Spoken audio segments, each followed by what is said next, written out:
नमस्कार मित्रांनो, सर्वांचं स्वागत आहे आपल्या युट्यूब चॅनलवरती। तर बघा, आज आपला स्वातंत्र्य दिन 15 ऑगस्ट आणि मित्रांनो, आज स्वातंत्र्य दिनी देश भारत तिरंगा देशभक्तीचे गाणे गायले जात असताना, भाषणे केले जात असताना आज जालन्यात एक भर रस्त्यात एक पोलीस अधिकारी DYSP साहेब उडी मारून चित्रपटातल्या खलनायकासारखी एक लात एका आंदोलकाच्या पाठीत घालतात।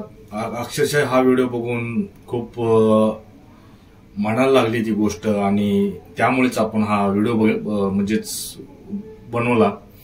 बघा, या व्हिडिओमध्ये तुम्हाला दिसत असेल की तुम्ही पाहिला असेल हा व्हिडिओ की हा जो काही आंदोलनकर्ता आहे तो पुढे जातोय आणि DYSP साहेब हे पाठीमागून येऊन अचानकपणे त्याच्या पाठीमध्ये लात घालतात आणि तो बघतो की नेमकं काय झालं माझ्याबरोबर, म्हणजे तो दचकतो। तर आणि तुम्ही त्या व्हिडिओमध्ये पाहिलं असेल की त्याची जी काही लहान मुलगी आहे, ती लहान मुलगी सुद्धा अक्षरशः त्याच्या वडिलाला लात मारताना ती बघते। त्या लहान मुलाला काय वाटलं असेल की बाबा आपल्या वडिलांना, आपल्या बापाला कोणतरी लात घालतंय। किती लाजिरवाणी गोष्टी आपल्या या महाराष्ट्रामध्ये घडत आहेत।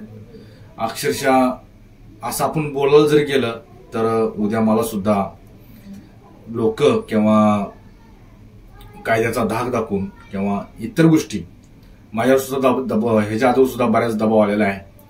परंतु बघा, तरी पण आपण काय गप्प बसणार नाही, आपण बोलतच राहणार आहोत। संविधान आहे, लोकशाही आहे। तर बघा, नेमकं गोष्ट घडली काय तो आपण ह्या व्हिडिओमध्ये बघणार आहोत। तर बघा, स्वातंत्र्य जिथे आपण लोकशाही आणि स्वातंत्र्य याचा अभिमान बाळगतो। आता मी थोडक्यात तुम्हाला जास्त व्हिडिओ मोठा करणार नाही, घटनेचे थोडक्यात वर्णन करणार आहे। तर बघा, पालकमंत्री पंकजा मुंडे जालन्यात आल्या होत्या। जे काही जिल्हाधिकारी कार्यालय आहे त्या कार्यालयासमोर एक कुटुंब उपोषणावर, त्यांचं नाव अमित चौधरी आणि गोपाल रमेश चौधरी, गेल्या महिन्याभरापासून पोलीस तक्रार घेत नाहीत असा त्यांचा आरोप आहे। आज त्यांनी फक्त मंत्र्यांना भेटण्यासाठी प्रयत्न केला, पण पोलिसांनी अडवलं आणि DYSP आनंद कुलकर्णी यांनी उडी मारून कमरेत लात घातली। सगळं कॅमेऱ्यात कैद झालं आहे। DYSP साहेब, तुम्ही पोलीस भरतीसाठी कराटेचे डेमो देत होता का, हा एक मोठा प्रश्न आहे। की स्वातंत्र्य दिन स्पेशल स्टंट शो होता का, हा एक मोठा प्रश्न आहे। किंवा लोकशाहीत आंदोलकांना लात घालणे हा आता नवा प्रोटोकॉल झाला आहे का, हा एक मोठा प्रश्न आहे। कायद्याचा शिक्का की लातेचा शिक्का होता, हा एक मोठा प्रश्न आहे। पोलिसांचा पहिला धर्म आहे कायद्यांचं रक्षण। आंदोलक असो वा सामान्य नागरिक, लात मारणे हा क्रूर आणि बेकायदेशीर आहे। IPCच्या कलमानुसार हे अत्याचार व गैरवर्तन आहे।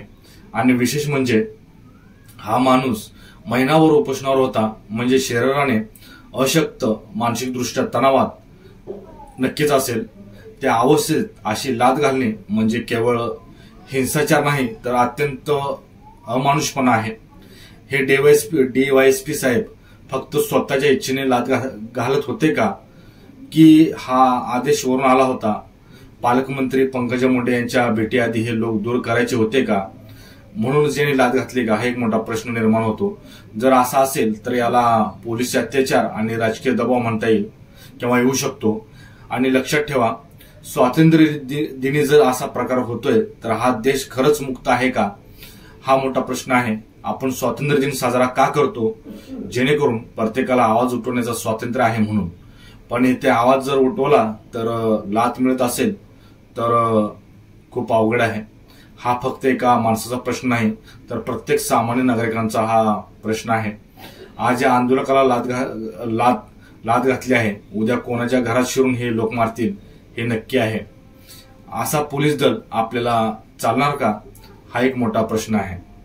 पोलिसांचा गणवेश हा जे काही पोलिसी वस्त्र आहे हे आपल्या जनतेच्या संरक्षणासाठी आहे, हल्ल्यासाठी नाही, हे प्रथम पोलिसांनी ध्यानात घ्यायला हवं आणि अशा लाता घालाव्या। तुम्ही सरकारच्या नजरेत गुन्हेगार ठरला तर तपास, कोर्ट, कायदा हे सगळ्या गोष्टी आहेत, पण येथे कायद्याची प्रक्रिया नाही, थेट लात आहे। ही मानसिकता बदललेली नाही तर लोकशाही फक्त भाषणामध्ये राहील का, हा एक मोठा प्रश्न आहे. स्वातंत्र्यदिनी आपण लढलो होतो ब्रिटिशांच्या लातापासून सुटण्यासाठी, पण आज आपल्या स्वतःच्या पोलिसांच्या लातापासून वाचण्यासाठी लढावं लागतंय. हे एक मोठी लाजिरवाणी गोष्ट आहे. मी प्रशासनाला सांगू इच्छितो की या प्रकारांची तत्काळ चौकशी करा, त्या DYSP वर शिस्तभंगाची कारवाई करा आणि जनतेला एक सांगू इच्छितो की तुमचा आवाज, तुमचा कॅमेरा, तुमची लेखणी हीच तुमची ताकद आहे. आज वेळ ह्या आंदोलकावरती आली आहे, उद्या तुमच्यावरती ही येऊ शकते, हे लक्षात ठेवा.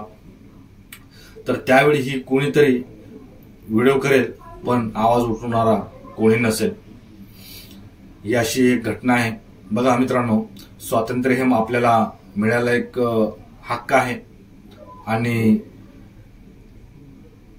जर तो जपालाही हवा, नाहीतर उद्या इतिहासात लिहिलं जाईल 15 ऑगस्टला तिरंगा फडकला आणि लोकशाहीला लाथ बसली. तुम्हाला माहितीच आहे आज 15 ऑगस्ट आणि 15 ऑगस्टच्या दिवशीच लोकशाहीला त्या व्यक्तीला लाथ मारली नसून त्या DYSP या अधिकाऱ्याने एका व्यक्तीला लाथ मारली नसून आज लोकशाहीला लाथ मारलेली आहे. तर इतकाच व्हिडिओ होता. तुम्हाला सुद्धा या व्हिडिओबद्दल काय वाटतं नक्की तुमच्या प्रतिक्रिया आपल्या कमेंट बॉक्समध्ये कळवा. तर इथंच व्हिडिओ समाप्त करतो. जय हिंद.